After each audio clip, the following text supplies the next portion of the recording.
ज्ञान नाही, विद्या नाही, ती घेण्याची गोडी नाही. बुद्धी असून चालत नाही, तयास मानव म्हणावे का?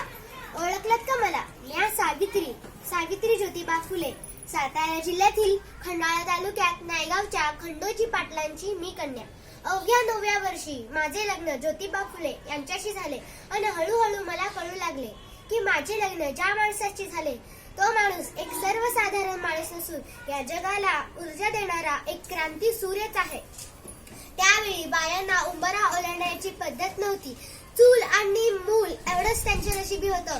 पण माझ्या पतीने मला लिहायला शिकवलं, वाचायला शिकवलं. हळूहळू मी लिहू लागले, वाचू लागले, बे एक बे, बे दोन्ही चार, कविता रचू लागले आणि माझा पूर्ण अभ्यास मी शिकले. आणि पुण्यात मी भिडेवाड्यात मुलींसाठी पहिली शाळा 1848 रोजी वार शनिवार 1 जानेवारी रोजी मुलींसाठी पहिली शाळा भिडेवाड्यात सुरू केली. अहो, एखाद्या सर्वसामान्य माणसानं शिक्षण घेतलं तर कोणता धर्म बुडतो? इतका तकलादू असू शकतो का हा धर्म? अहो, लोकांनी शाळेत जाताना माझ्यावर चिखल फेकलं, मी सहन केलं. शेण फेकलं, मी सहन केलं. दगडं फेकलीत, मी सहन केलं.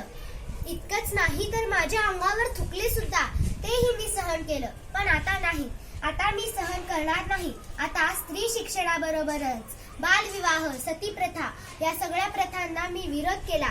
आणि म्हणून मी म्हणते, विद्येविना मती गेली, मतीविना नीती गेली, नीतीविना गती गेली, गतीविना वित्त गेले, वित्तविना शुद्ध खचले. एवढे सगळे अनर्थ एका अविद्येनेच घडवले. म्हणून मुलींना शिकवा, पुढे जाऊ द्या.